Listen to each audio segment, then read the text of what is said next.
Assalamualaikum warahmatullahi wabarakatuh. Salam hebat sik. Oke teman-teman, belum lama ini kita memperingati Hari Kesehatan Mental Sedunia yang diperingati pada tanggal 10 Oktober. Nah, berdasarkan informasi dari UNICEF Indonesia menyatakan bahwa hampir 29% anak muda menyatakan sering merasa depresi dan memiliki minat rendah untuk melakukan kegiatan apapun.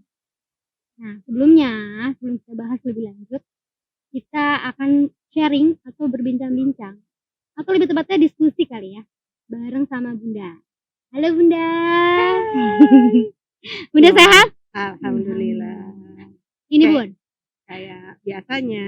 Alhamdulillah. Makin seger ya Bun ya? Iya dong. Oke Bun.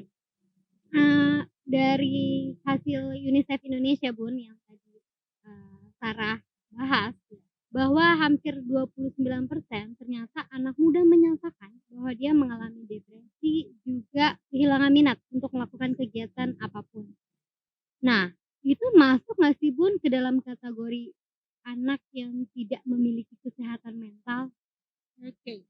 Kembali lagi gini, kita kembali kepada definisi dulu. Ya, jadi definisi kesehatan mental itu sendiri menurut Profesor Zakiah Derajat, yang disebut dengan kesehatan mental itu adalah di mana kita memiliki kemampuan dan dalam menyesuaikan diri baik pada lingkungan, pada masyarakat, hubungan sosial, pada sesama teman, sesama keluarga yang adaptasi. Jadi mampu menyesuaikan diri. Pada saat kita mampu menyesuaikan diri dalam situasi dan kondisi apapun, sebenarnya kita termasuk dalam kategori mental kita sehat. Oke, berarti kesehatan mental itu lebih kepada bagaimana cara kita untuk dapat menyelesaikan atau menyesuaikan terkait tentang apapun yang kita hadapi. Iya. Dan kita mampu untuk recovery ya nggak sih Bun? Cepat menyelesaikan masalah yang kita hadapi. Okay. Jadi seperti Bu Sarah katakan tadi, saat ini anak-anak banyak mengalami gangguan mental menurut UNICEF sebanyak 29%. Ini pasti kesehatan mental anak perkotaan. Ini lebih kepada surveinya pasti kepada anak perkotaan. Kenapa? Karena anak-anak yang tinggal di perkotaan itu lingkungan tidak kondusif untuk mereka menjadi remaja atau orang yang sehat mental. Sehat mental itu memiliki ciri, salah satunya satu misalnya ya, kita katakan satu, ceria. Oke. Bisa yang lebih spesifik, matanya jernih. Gitu. Yang lebih spesifik lagi, napasnya nggak bau. Nah, ini lebih spesifik. Jadi mukanya ceria, terlihat lincah, gesit, gerakannya cepat gitu. Kemudian matanya bening, rambutnya kalau bisa terlihat rambutnya lebih seger gitu. Kemudian jam tidurnya teratur, makannya teratur, kemudian minat untuk bersosialisasi tinggi, mau ke luar, kemudian dia mau mencari sesuatu yang baru, misalnya sekolah, les, kursus. Itu adalah ciri-ciri anak-anak yang memiliki kesehatan mental. Atau dia ingin melakukan sesuatu yang dia sukai. Aku senangnya tuh main bola kaki. Dia main bola kaki, pokoknya olahraga misalnya. Ini adalah ciri-ciri anak yang memiliki kesehatan mental. Nah, kesehatan mental ini sering disalahartikan dengan penyakit jiwa. Berarti itu sesuatu yang berbeda ya, Bu? Kesehatan mental dengan sakit jiwa itu beda. Kalau sakit jiwa itu adalah kesehatan mental atau kegangguan lebih kepada mental yang penyebabnya berbeda. Itu penyebabnya berbeda. Tapi kalau yang kesehatan mental, terutama, jadi kesehatan mental itu ada beberapa macam. Satu, kesehatan mental anak, kesehatan mental remaja, kesehatan mental orang dewasa, kesehatan mental ibu, orang tua, kesehatan mental ayah. Ini sangat mempengaruhi bagaimana perkembangan kesehatan mental anak tersebut. Nah, jadi kita jangan ngambil satu sudut pandang. Mungkin untuk masalah kesehatan mental kita akan sering bertemu Bu Sarah ya. Iya, Tapi benar hari benar. ini kita bahas dulu kesehatan mental remaja. Oke, Oke. benar benar. Berarti hari ini kita, spesifik ya Bun, Mhm. terkait tentang, kesehatan mental pada remaja. Nah, untuk ciri-ciri anak-anak remaja yang memiliki kesehatan mental itu, selain yang tadi Bunda udah sebutin ya, kayak Mhm. misalnya matanya jernih, Mhm. rambutnya hitam, dan lain sebagainya. Itu ada lagi nggak sih Bun, ciri-cirinya Bun? Ada sih, tapi lebih kepada ciri remaja yang mengalami gangguan. Oke, berarti Nah, ini kita keterbalikannya, iya, kita ciri-ciri remaja yang yang tidak memiliki kesehatan mental? ya. Oke, apa Jadi aja tuh Bun? kalau dia memiliki ciri itu, dia sudah termasuk kelompok yang punya kesehatan mentalnya jelek gitulah. Oke Nah, oke. pertama dia nggak punya rasa hormat. Kalau remaja tidak punya rasa hormat, terutama pada orang tua, dia sudah termasuk dalam satu gangguan kesehatan mental. Biasanya anak-anak seperti ini muncul dari lingkungan yang, ramai atau padat lingkungannya. Kemudian ada lagi dia, memanipulasi. Oke. Memanipulasi, dia bisa terlihat ceria di hadapan orang tuanya, terlihat biasa-biasa saja, dan ini yang tahu adalah para ahli. Kemudian ada lagi, dia sangat tergantung pada sesuatu. Contohnya Bun? Dia tergantung pada HP, dia tergantung pada TV, atau dia tergantung hanya pada teman satu orang. Nah, ini adalah salah satu ciri, gangguan, pada kesehatan mental anak. Banyak sekali, ada sekitar 12 ciri itu. Tapi kita bahas ini, rasa hormat. Tidak punya rasa hormat ini umum sekali kita lihat, biasa aja di rumahnya mungkin dia tidak menunjukkan, karena rasa hormat terhadap orang tua itu biasanya orang timur. Tapi jangan salah, di Eropa pun mereka lebih hormat pada orang tua dibandingkan dengan Indonesia misalnya. Kalau di Eropa ada orang tua yang jalan bawa jinjingan yang berat, mereka secara otomatis akan bantu. Belum tentu di Indonesia. Ini kita lihat langsung ya. Nah, tapi kalau kita katakan di Indonesia, anak-anaknya tidak punya rasa hormat karena orang tuanya tidak mendidik, salah juga. Nah, jadi ini lebih kepada bagaimana kita menanamkan nilai-nilai itu secara benar terhadap anak pada saat mereka memang, menyerap itu. Nilai-nilai itu diserap oleh anak di usia 0 sampai 10 tahun. Siapa ini yang memberikan role modelnya? Ya orang tua. Jadi rasa hormat itu akan muncul kalau itu sudah dibiasakan di satu rumah tangga yang memiliki rasa hormat. Orang tua menghormati anak, anaknya mempunyai, rasa hormat pada pembantu misalnya atau pengasuhnya misalnya, dengan tidak menyebutkan nama bila memanggil, itu adalah bentuk rasa hormat. Sehingga begitu dia dewasa, dia terbiasa Untuk punya rasa menghormati. hormat dengan orang lain. Sopan jatuhnya ya Bun? Jadi punya Sopan dan etika, santun. punya sopan santun. Ada anak yang kelepasan istilahnya, dia sebenarnya sopan, tapi karena emosi dia marah, jadi nggak sopan, itu beda lagi. Tapi ini betul-betul dia menganggap bahwa yang dia lakukan itu biasa aja. Kalau itu mungkin, anak-anak yang ada stresornya. Iya. Sebelumnya ada pemicunya dulu, Ada jadi dia pemicu. bersikap nggak sopan atau marah marah, gitu kan. itu biasanya karena gangguan emosional. Tapi kalau anak-anak yang punya gangguan mental memang dia nggak punya rasa hormat. Jadi, seperti orang tua yang bicara pun dia nggak dengar. Atau dia menganggap orang tuanya terlalu ikut campur pada urusannya. Nah, ini termasuk kesehatan mental yang terganggu. Kemudian memanipulasi. Jadi dia bisa, di situasi tertentu dia bisa seolah-olah dia bahagia, tapi sebenarnya dia nggak bahagia. Atau misalnya, tergantung pada sesuatu.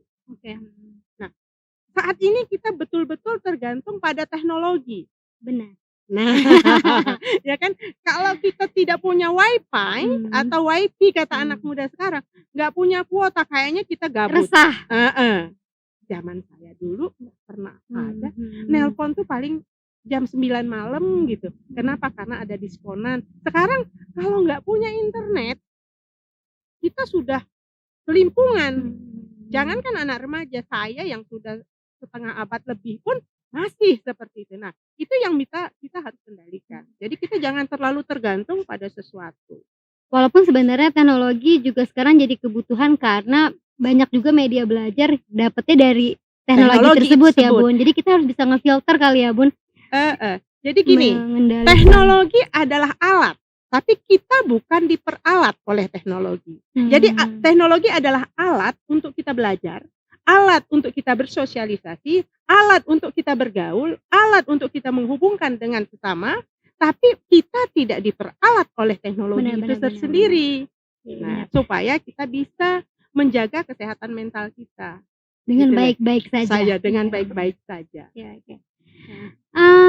Menarik banget sih, Bun. Benar banget sih bahwa kita ternyata jangan sampai diperalat oleh teknologi. Walaupun ternyata teknologi semakin canggih, itu semakin mengupdate diri kita juga sebenarnya. Tapi balik lagi, kita yang bisa mengendalikan diri kita sendiri. Jadi kita untuk bisa menjaga kesehatan mental benar banget, kita. benar.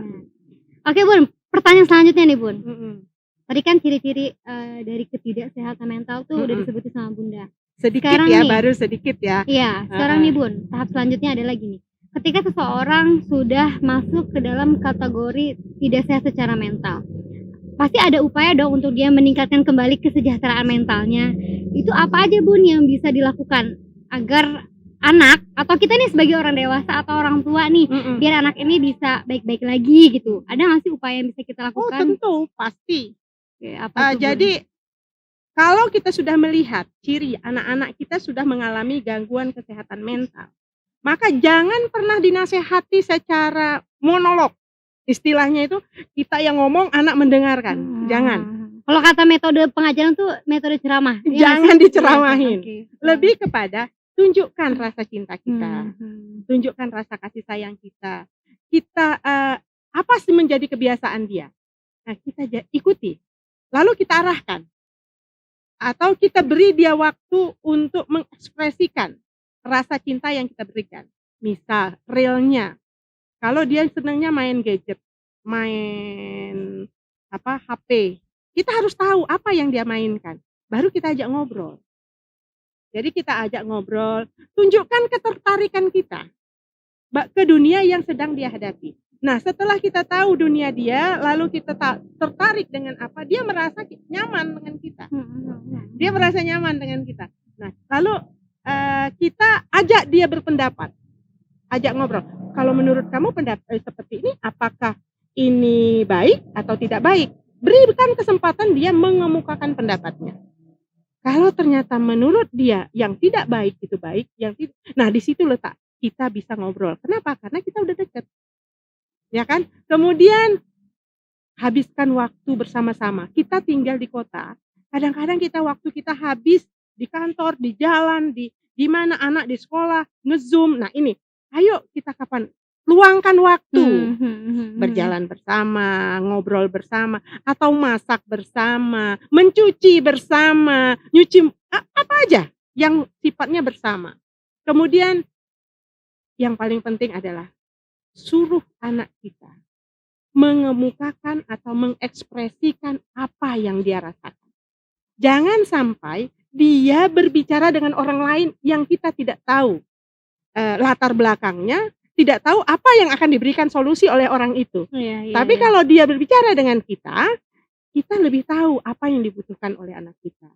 Nah, kemudian tanganilah setiap masalah yang mereka hadapi sesegera mungkin. Jangan diendap, jangan dibiarkan. Apalagi kita entar gue lagi sibuk nih, entar pekerjaan saya lagi banyak nih. Kenapa? Hidup kita ini tidak untuk bekerja. Hidup kita ini tidak hanya semata-mata cari uang, tapi hidup kita ini bagaimana kita mengantarkan tanggung jawab yang diberikan Allah kepada kita untuk lebih kita bisa pertanggungjawabkan dengan memberikan dia kebahagiaan, kesehatan mental. Kewajiban orang tua bukan hanya materi, tapi kasih sayang dan perhatian. Benar banget. Iya. Cuman tadi tertarik deh Bun di poin poin 5 apa poin 6 gitu ya, kayak poin Iya. 5 deh Bun, terkait tentang dorong anak untuk mengekspresikan atau membuat dia untuk menceritakan terkait tentang perasaannya. Sedangkan fenomena yang banyak terjadi gitu Bun, ini yang saya alami sendiri gitu maksudnya. Banyak ternyata anak-anak remaja itu lebih senang menyendiri. Dia lebih asik sama teman-temannya, lingkungannya, bahkan Iya. men-share sama teman-temannya dibanding sama keluarganya gitu. Itu gimana ya Bun caranya biar kita bisa ngebantu anak ini bicara terkait tentang perasaannya kepada kita nih, lingkungan keluarganya terutamanya. Itu apa yang harus dilakuin ya Bun sama si keluarganya kah, orang tuanya? Iya, jadi kalau kita sudah mengalami kesulitan berbicara dengan anak, itu warning sebenarnya. Kalau anak sudah tidak lagi terbuka kepada kita, itu sebenarnya peringatan. Kenapa? Dari kecil yang memberikan huruf A, B, C itu adalah orang tua. Jadi kalau anak sudah tidak mau berbicara dengan orang tua, kembali tanyakan, berapa kali sehari orang tua menyapa anaknya? Kalau orang tuanya sering menyapa anaknya, anak pasti akan berbicara sama orang tuanya. Tapi kalau anak tertutup pada orang tuanya, ayo, ini warning ini, peringatan. Artinya orang tua kurang berbicara sama anak. Sehingga anak tidak bisa terbuka. Dia takut mengganggu kesibukannya. Dia takut nanti salah berbicara. Artinya orang tua menempatkan diri terlalu jauh dengan anak, sehingga anak merasa, oh ibu saya lebih pintar dari saya, bapak saya lebih pintar, yang selevel dengan saya berbicara teman saya. Iya. Atau dia yang lebih selevel berbicara dengan saya, yang lebih paham saya, atau yang lebih parah lagi kalau dia pacaran. Nah ini lebih parah lagi, yang orang tuanya nggak tahu. Nah ini, jadi kalau anak itu ingin berbicara terhadap orang tuanya secara terbuka, lalu ingin dia mengemukakan pendapatnya secara terbuka, bukalah diri Anda. Segeralah dengarkan ya Bun. Segeralah dengarkan apa yang menjadi keinginannya. Risaulah pada kenapa anak saya nggak mau berbicara, menceritakan masalah-masalahnya. Kenapa? Karena ternyata pada saat anak tidak mau mengemukakan pendapat terhadap orang tua, ada sesuatu yang salah. Oke. Tuh berarti jadi orang tua juga PR-nya banyak banget ya Bun. Banyak banget. Oke, teman-teman, sebenarnya banyak banget yang mau kita bahas ya Bun. Iya, Kayak udah tapi mulai kayak panas nih, maksudnya panas dalam arti kayak wah pengen lanjut lagi nih, cuman karena kan segala sesuatunya ada batasannya ya, jadi waktunya pun ada terbatas. Iya. Cuman yang saya bisa simpulkan dari percakapan hari ini, ternyata untuk menciptakan kesehatan mental itu dimulai dari bagaimana cara orang tua memberikan pengasuhan atau parenting kepada anaknya. Itu sih sebenarnya poin yang bisa Betul didapat sekali. dari saya, dari pembicaraan kita hari ini Bun. Oke, mungkin next selanjutnya kita akan membahas terkait tentang apapun yang kalian butuhkan. Kalau kita ada waktu atau umur panjang, pasti kita akan bahas.